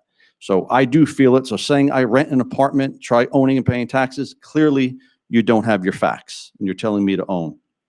Tax breaks to developers are killing the town. In fact, what killed this town is a lack of development for the last 10 years. What are we doing for the middle class, lower class? I'm going to tell you what we're doing. We're doing that in a resolution that's about to come up, where some of those tax breaks that you and your folk claim are going to developers are now going to be available to the single family and the 2-family owners. But again, that information's even been twisted online, and people are actually saying that that's something that it's not. We're going to get to that one in a minute. We did not vote to give ourselves and 3 other council members medical insurance. Those benefits have always been here. My predecessor, Mayor Kimball, had benefits. Councilman DePena's predecessor, Mr. Kennedy, he had benefits. We did not vote to give ourselves benefits. Council members had benefits. Even our predecessors had benefits. That did not happen behind closed doors. That did not happen behind locked doors. That was an open public meeting with the public's right to vote, public's right to give a question, public's right to watch us and hear us deliberate. That did not happen behind closed doors. Other than that, I'm not quite, oh, I saw a comment in there about 3 children in 60 units. That's actually pretty good, because we keep hearing that as we bring in more units, we're going to overflood the school district. I guarantee you the amount of taxes that Brandywine are paying for those 60 units is probably well beyond what it would cost to educate only 3 children. And that's that. I'm not quite sure. I understand she's the president. I'm not quite sure she's speaking for 60 property owners there. And I would advise her to find better news sources and to get her facts straight before she tries to challenge us here. Next is from Frank Fleischman. He's the lead editor at the Belleville Watch. He says, please explain to Belleville residents and taxpayers the resolution concerning the council submitting a form of a resolution to the planning board in accordance with the provisions of the local housing and redevelopment law. Is it true this council seeks a study to designate the entire township as an area in need of rehabilitation? So to answer your question, Mr. Fleischman, yes, it is true. And to also answer your question, we're not the only town to do this. About 8 or 9 other municipalities have done it. And to ask another question is the fact that we often get wrongfully accused of giving tax breaks to developers and not necessarily the single family, 2-family owners. This allows somebody, I'm tired of trying to convince people to improve their houses, which is the largest asset they have. People often say to us, well, if I put a new roof on or if I put an addition on, I get hit immediately with higher taxes, which is true. And I've always said, it's a penalty to improve your house. You get slapped for making your house nicer because, right, it's a discouragement. because you don't want the high taxes. So actually what we're doing now, an area in need of rehabilitation allows for a 5-year abatement.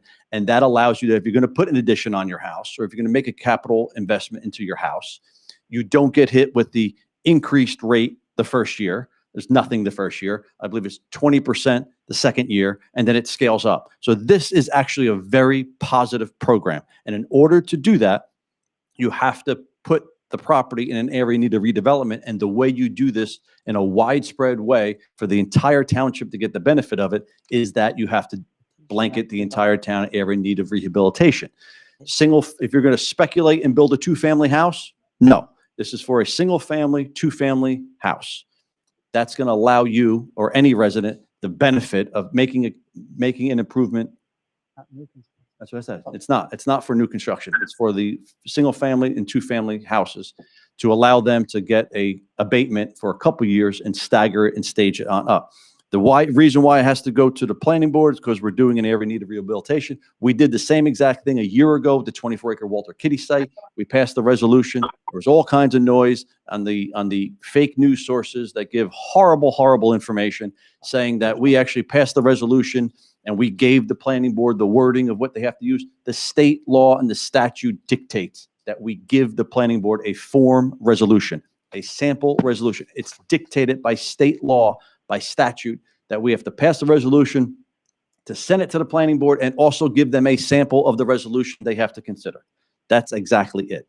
I think we've answered both those questions. Anything to add, Mr. Martino? With a microphone? We got to figure something out with this microphone. Yes, Mr. Fleischman didn't make some specifics, but there are some later ones, and we may as well deal with them now. You're not Rather deal with them then, because then they're going to say we didn't answer the question. So if you have nothing else to add now, let's just hold it. Okay. So, but I think I answered Mr. Fleischman's question. Yes, you did. Next up, item number 3. This one here? The next one is from John Molnar. He's from 63 Van Houten Place. He states, seriously, who thought up this brilliant idea that the whole town is in need of redevelopment? It's like giving a blank check for the town to do whatever they want. Instead of doing things the right way, they're taking a shotgun approach to the whole town, disparaging the whole town when in fact it does not all need to be redeveloped. Just an empty tract of land that has been sitting dormant for years. Please pass this along that as a voter, I am alarmed by this behavior. Thank you and regards. So, John, I know you are somewhat involved. I've seen you online here or there. Again, I would urge you, I know you're a smart, intelligent guy. I would urge you to check your sources of where you're getting your information from. The entire town is not an area in need of redevelopment. There's a serious legal distinction between an area in need of redevelopment and an area in need of rehabilitation. We are doing an area in need of rehabilitation, which again, you probably heard me just say it, but that allows for you, John, or anybody else that owns a 1-family or 2-family house to make a capital improvement to their house and defer that increased tax by up to 5 years. So I seriously, who thought up this brilliant idea? Actually, it is a brilliant idea. I can't tell you who thought it up, but it actually is a brilliant idea. The town is not in need of redevelopment. You mentioned redevelopment twice in your email. That's not necessarily true. It's an area in need of rehabilitation. The only way to give taxpayers and homeowners this benefit is to put the entire town in area in need of rehabilitation. There are about 5 or 6 or up to 8 towns that have done this. This is not new. This is pretty standard. And again, I think I've answered that question now twice. Next. Next one is from William Milden. He's from 16 Hunkle Street. He says, number 1, my estimated taxes due on 8/1/20 are $4,281.91. How much of that goes to pay for the mayor's and council's health benefits? Number 2, what is the total cost to the health benefits for the mayor and council? And who is the person who knows? I hope there are no plans to fill their cars with our fuel at DPW. Our fuel. Okay. So if you were listening to the meeting, this is the first council that's ever actually going to start monitoring the fuel, since you bring that up at DPW. So we get a handle on who's taking fuel, where and why. So I get your taxes are here. How much of that goes for the mayor and council's benefit? I don't have the exact amount, but it's probably pretty close to the last mayor and last council's, because they also received health benefits. So whatever number that is, The exact number is hard because, as you probably know, we're self-insured. We don't have a flat premium rate. Therefore, I only go and get an annual physical. Therefore, my insurance costs are far less than somebody else that has a medical issue. So because we're self-insured, as you probably know, there is not a flat fee, but I can tell you that whatever portion of your taxes that are going, being paid for by our health benefits, it's probably pretty close to the same amount that Mayor Kimball paid toward your taxes and previous council members paid. I believe the township manager and or our CFO can figure that out, but I also believe there's already been an inquiry as to how much the benefits cost. And when that number comes out from our carrier, we can probably share that as well. And I don't think we're going to be fueling up our cars, but we are watching who's taking gas from DPW. Next one is from Victor Mafucci. He's from 61 Continental Avenue.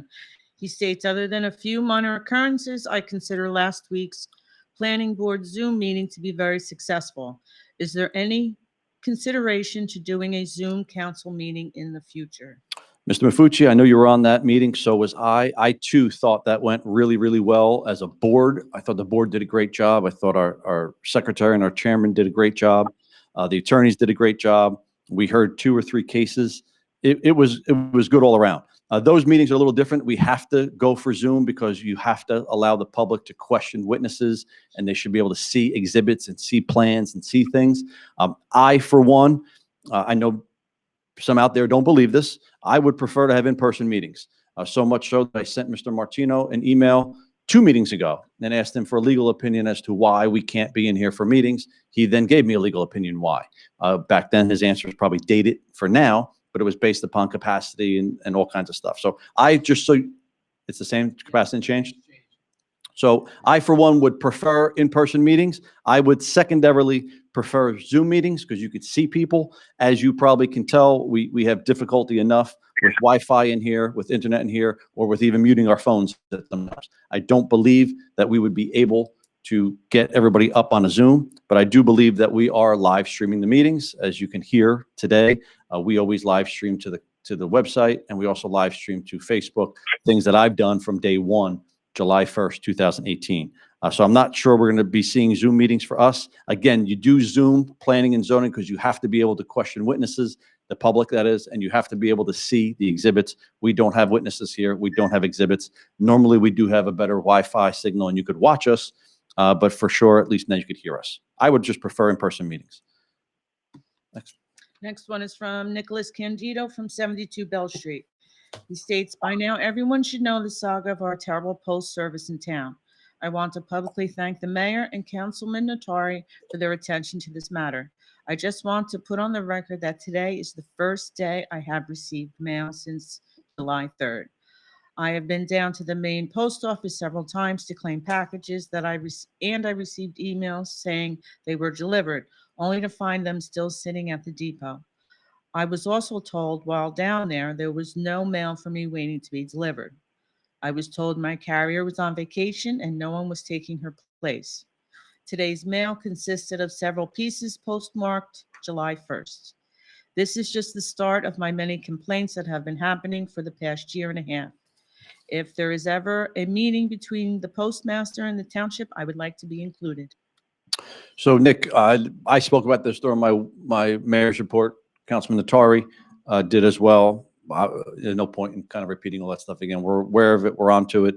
And I will let you know. I'm supposed to be invited to a meeting with the postmaster.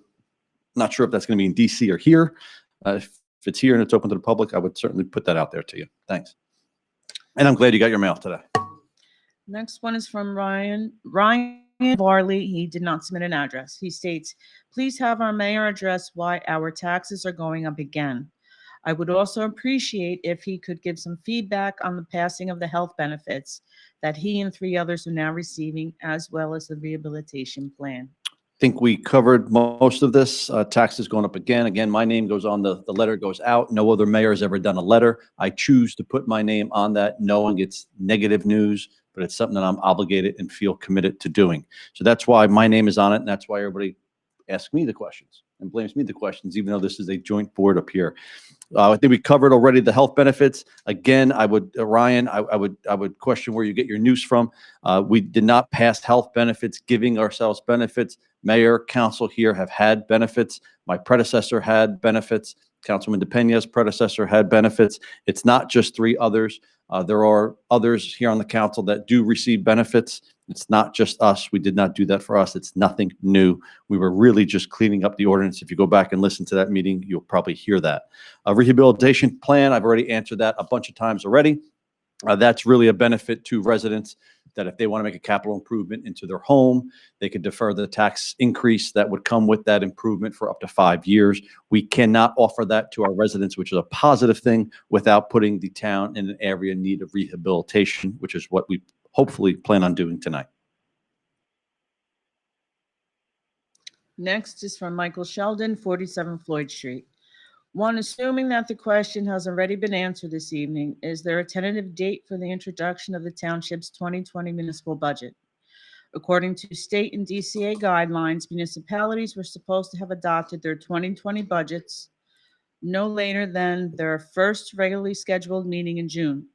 Almost every municipality in Essex County has complied with this requirement, with the notable exceptions of Newark, Irvington, and Belleville. But Belleville hasn't yet even introduced its 2020 budget, with the next regularly scheduled council meeting taking place on August 18th, will the budget finally be introduced then? 2, at last week's planning board meeting, which was the first planning board meeting held since the full local onset of the COVID-19 crisis and associated closure of public meetings per the governor's executive orders, the planning board successfully used Zoom video conferencing to facilitate their meeting and follow full public participation. Until such time that the public is allowed to safely return to the council chambers, will the council follow the planning board's lead and also use Zoom video conferencing to follow the public to fully engage their elected representatives? By default, Zoom allows up to 100 participants in a given meeting and up to 500 participants with a large meeting add-on. Will any council member make a motion tonight for it to be using Zoom video conferencing with the next scheduled council meeting? 3, as chair of the township's technology committee, can Mr. Graziano please explain why, after nearly 1 year of assurances that the use of iCompass was imminent, a software product that cost Belleville taxpayers a considerable amount of money to acquire, and promised to finally make the full text of every ordinance for introduction and resolution available to the public well in advance of every respective council meeting, has yet to be deployed? As Mr. Graziano will recall from his time on the BOE, it was just a couple of months between the board voting to approve board docs to use it at the start of 2008, with the document load for the BOE dwarfing that for the council. I would like a cogent explanation as to why, more than a year later following iCompass's purchase, the town hall has yet to deploy it. So item number 1 about the municipal budget, I believe already asked and answered. Mr. Iacono took care of that. I'll just ask, are we looking at August 18th for introduction? August 18th for introduction. That's We are looking that way. We're on schedule for that. Okay. Item number, because again, we've answered this question. We've discussed it in work session, everything else. Number 2 has already been asked by Mr. Mafucci about Zoom.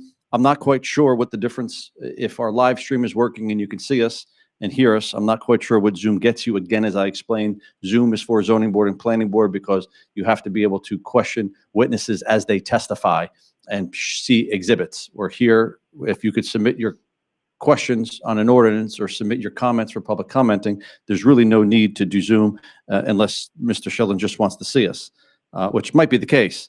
But for now, I think it's okay with the way we do it. We can't even get our internet fast enough to stream video. I'm not quite sure how multiple Zooms would actually work on that one. Number 3, Mr. Graziano, is addressed to Mr. Graziano. Really, it's a question for the clerk. We did hire the company. We did pay the company. I know the clerk was working with the company. And I mean, can you just give us a little update? Due to COVID, we had a few setbacks in training, but we're back on track and we're hoping to have it very, very soon. And I saw, because Mr. Sheldon loves to put his own facts in there and say them, and then next meeting he'll say that that's what we said. I'm not quite sure that all the resolutions and all the agendas and all, I know the agendas will, but all the resolutions and will the full text of all the ordinances and resolutions be available to the public in advance? Yes. They will be. Yes. Okay, that's fine. I didn't know that was that was an option. The ordinance and resolution will. They will. Okay, I got no problem with that. Okay, that's three, done. Next, Next one, Carmen, is- did you want to add, since you were addressed directly? You don't have to, but. No, I'm fine with that because we did what we were supposed to do and it's handed off to be implemented. Okay. next one is from Mario Draws, 95 Bell Street. As you know, public service has been replacing gas meters and lines within the township. The problem is that they do not clean up after their work. They have left the streets so filthy dirty that our township manager sent sweepers out on 2 occasions to clean up. This was on Bell Street between Graylock and Overlook. The town should not be doing free cleanup for public service. When it rains, the mud just washes down the street to the catch basins. Attached are some photos. The street sunk and my neighbor's car sunk into it and had to get a tow truck to pull them out. Other photos, as you can see, is how thick the mud is. Maybe it's time for the township to start billing public service. Why are the citizens of Belleville being denied access to the township public meetings? July 1st, Town Hall was open for the reorganization. In March, it was okay to perform weddings. The council does not wear face masks or sit 6 feet apart at the June 23rd meeting. July 4th, no face mask when you and others made your rounds. Census float, no mask again. Where is the social distancing? I do not see you or others wearing for masks for the sake of safety. Years ago, to accommodate the public meeting, they were held at school number 7. Resolution number 7, is this going to be a 5-year program from homeowners similar to the county improvement loans? I have seen where other municipalities do a 5-year pilot on their improvement. If someone builds a new home, will they have to reside in the home for 5 years? Mr. Iacono, very quickly. Number 1. Yeah, PSC&G is working on approximately 70 streets in Belleville. I'm going to say for the most part, when they leave the street is clean. We did get a couple of calls that they left the street untidy, so to speak. We and Mr. Mario knows, we put a call right into them, and they have been cooperative. They do come back. And so if we do get a call, we have a direct number, and they do respond. Okay. Item number 2 was why are Belleville citizens being denied access to the township public meetings? I refute that. I don't believe they're being denied access. I believe they can usually watch and always hear it. We notice the meetings that way, and they have the opportunity. I've already said I would prefer in-person meetings. I think they would go a lot faster. I would prefer in-person meetings, but unfortunately, because of executive orders and limitations to our room, that's just not possible. Item number 7 is a resolution for the 5-year program. It's not like the Essex County Improvement. That's a different program. I've already explained this 4 or 5 times, but the resolution for that is, this is a tax deferment on the, if you improve your house, you will be deferred taxes staged up to about 5 years, so you don't get clobbered for, or you don't get penalized for improving your house immediately. I don't believe new homes, Mr. Martino, I don't believe new homes qualify, so that doesn't matter. New homes do not, speculation, contractors, building on spec does not qualify. It's more so for the taxpayers, 1 and 2 family homes.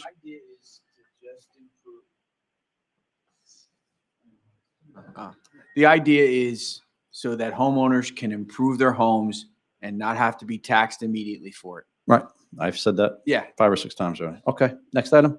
Next one is from Vincent Frantantoni, 129 Mount Prospect Avenue. He states, if you are contemplating instituting recreation fees, forget about it.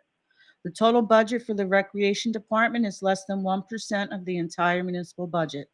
Our outrageous taxes are already a burden on our low and moderate income residents. The least we can do is provide our children with free recreation activities. Naturally, nothing is free, but this is one tax I have always been willing to pay to give our youngsters some fun and their parents some financial relief. There are plenty of ways to lower costs in our budget.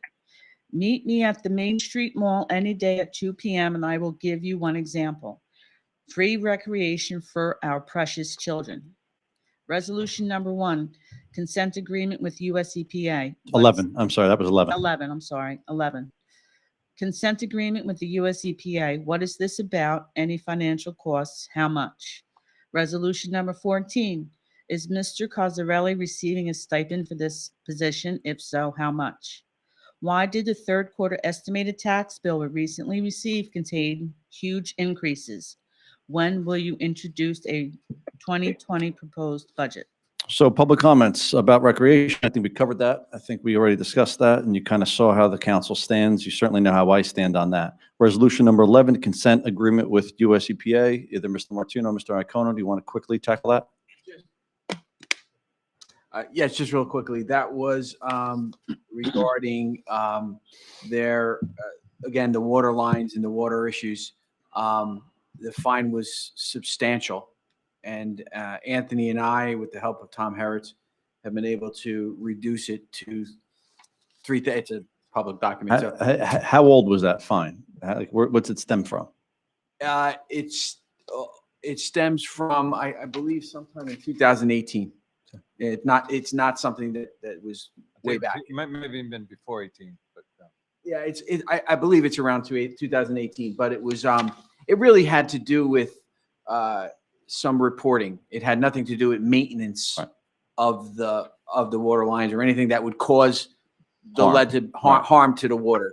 It was merely just procedural stuff that wasn't. There's a lot of regulations. There's thousands of EPA regulations, and Tom Herritz does his best to keep up with them. This was just a little bit of an oversight. So what was the initial fine? It was a high number, I remember. Close to 80,000. Yeah, I think it was $80,000, and what did $80,000, and You guys negotiated down to 3,000. 3. We went from 80,000 to 3,000. Thank you. We had to go to New York. The three of us had to go to New York to do that before COVID. I think it was February, Anthony. We went to New York. Commit your easy pass bill. Yeah, but we, we'll add that to we- the 3,000. No, we took the train. We took the train, but we were able to negotiate it downward. Thank you. Good work. Good work, administration team there. 80,000 to 3,000, Mr. Frantantoni. So resolution number 14. Resolution number 14. What is that, Vinny? 170. $170 per quarter Paid by the committee. paid by the committee, not taxpayer monies. Always been that amount. Since Every 19 single council person in Belleville that's held that position, been appointed to that position, got the same amount of money, correct? Not taxed. Right, and you have to be on, we have to have a You- representative. We have to have a representative, Absolutely. If and you anyone have to else show wants up to get paid. You're more than welcome to take it. You have to show up to get paid. Yeah. So not taxed out of money, always been the same. The person that had it before you, Mr. Kennedy, maybe? Yeah, for about He- 20 years. Yeah. For how long? However, he was long as a council. Long time. So he got the same amount of money. Third quarter tax bill contains a huge increase. Covered that at nauseam already. We woke up before COVID, 4 employees retiring at $500,000. Don't remember hearing Mr. Frantantoni discuss that, nor do I remember him complimenting us when we negotiated labor contracts and cut that out of future contracts, something else that Mr. Frantantoni must have missed. He also missed the fact that employees here were routinely fired for absolutely no reason, or they were retaliated against, which caused lawsuits, which caused 6-figure payouts. This is probably one of the last one, Mr. Frantantoni. We are at $400,000 in this lawsuit. Stems before 2018, so I was not here. But while those people, Mr. Frantantoni, were being fired, I don't remember you speaking at any council meetings against that. But now you're questioning us as to why the huge tax increase. That's $900,000 before the lack of revenue from COVID hit. That's a pretty good answer as to why you have such a huge tax increase. And Mr. Frantantoni, you're really not against or not for any development at all, which would always work to offset tax increases. That's probably the final reason why we have a huge tax increase, which we all have, by the way. Next, when will we introduce the proposed budget? I think the answer's already been said. More than likely, it's going to be the August meeting. Anything else? Yes, next one is from Najeli Squall, and she's from Linden Avenue. Mayor Melham and Belleville Town Council. It appears to me that the people are ingenuous and would be great servants. I intend at my return to carry home 6 of them to your highness. It appeared to me to be a race of people very poor in everything. To be kept as captives on the same island for with 50 men, they can all be subjugated and made to do what is required of them. There were men with one eye and others with dogs' noses, who were cannibals, and that when they captured an enemy, they beheaded him and drank his blood. Their highnesses may see that I shall give them as much gold as they need, and slaves as many as they shall order to be shipped.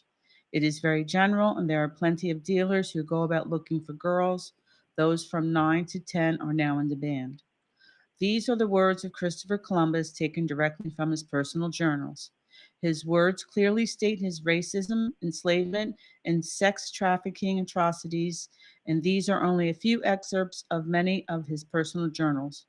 This is what the statue represents: white supremacy, the enslavement of the native people, and sex trafficking of girls as young as 9 and 10 years old. But if you do not do this and maliciously make delay in it, I certify to you that, with the help of God, we shall powerfully enter into your country and shall make war against you in all ways and manners that we can, and shall subject you to the yoke and obedience of the church and of their highnesses. We shall take you and your wives and your children and shall make slaves of them, and as such shall sell and dispose of them at their highnesses may command, and we shall take away your goods, and shall do you all in the mischief and damage that we can, as to vassals who do not obey and refuse to receive their lord, and resist the contradict him, and we protest that the deaths and losses which shall accrue from this are your fault, and not that of our highnesses, or ours, nor of these cavaliers who come with us.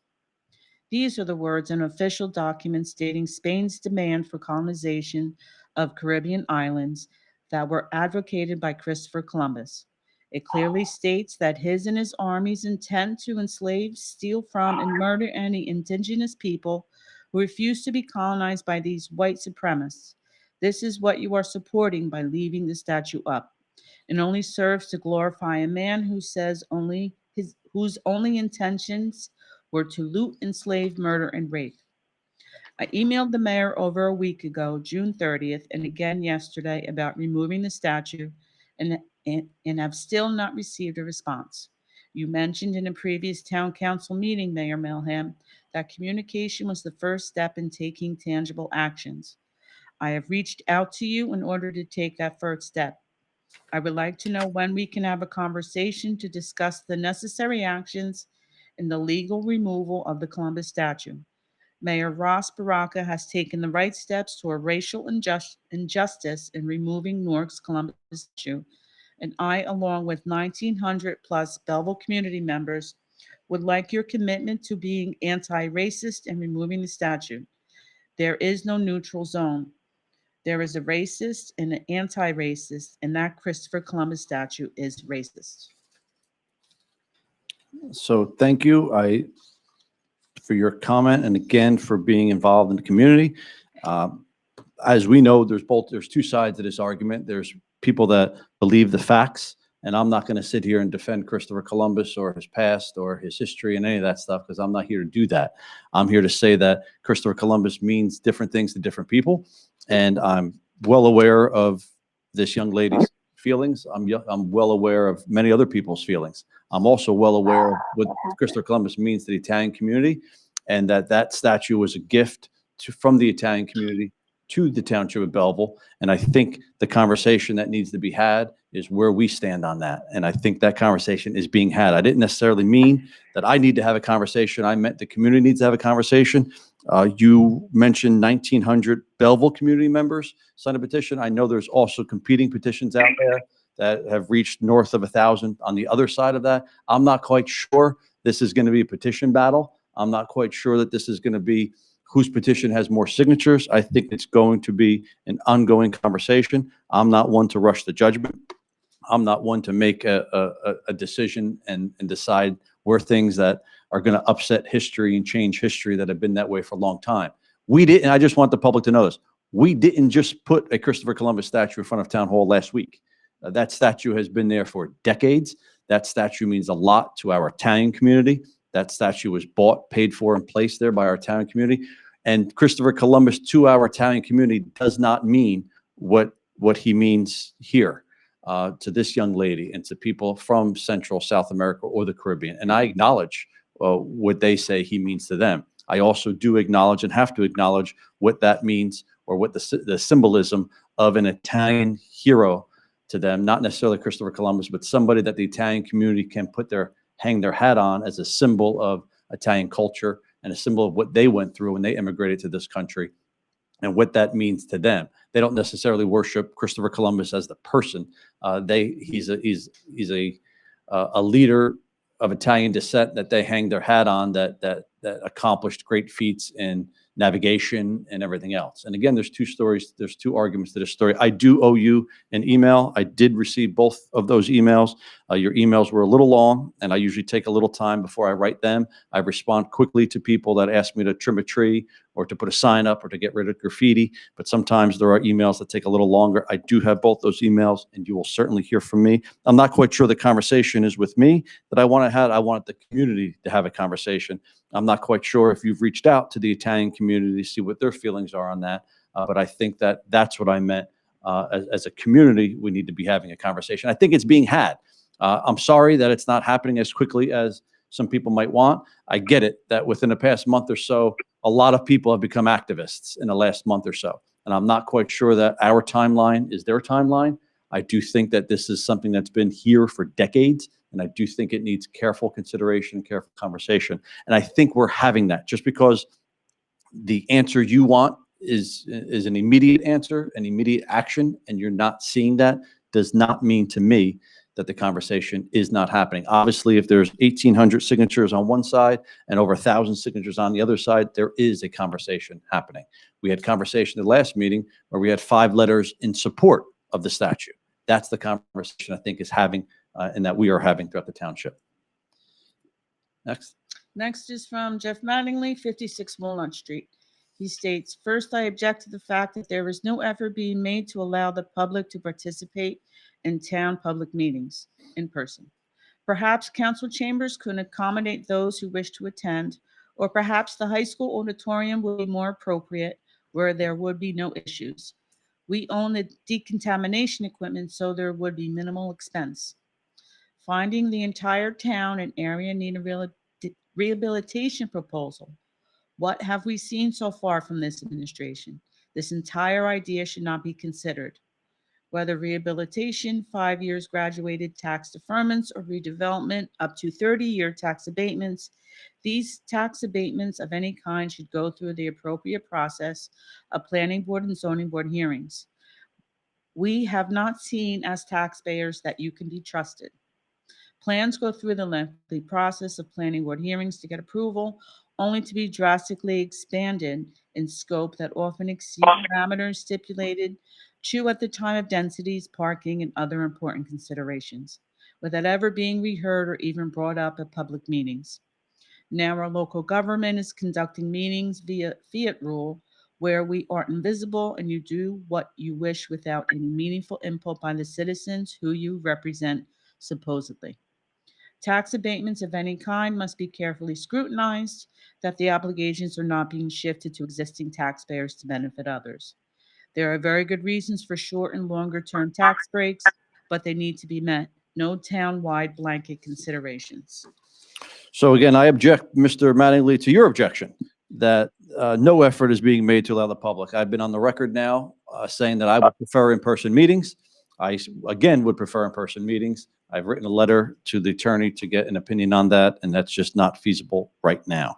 I also object to the fact that you say that we're doing this blanket consideration for this abatement without meaningful input by the citizens. You are a citizen, Mr. Mattingly, and you just literally had meaningful input.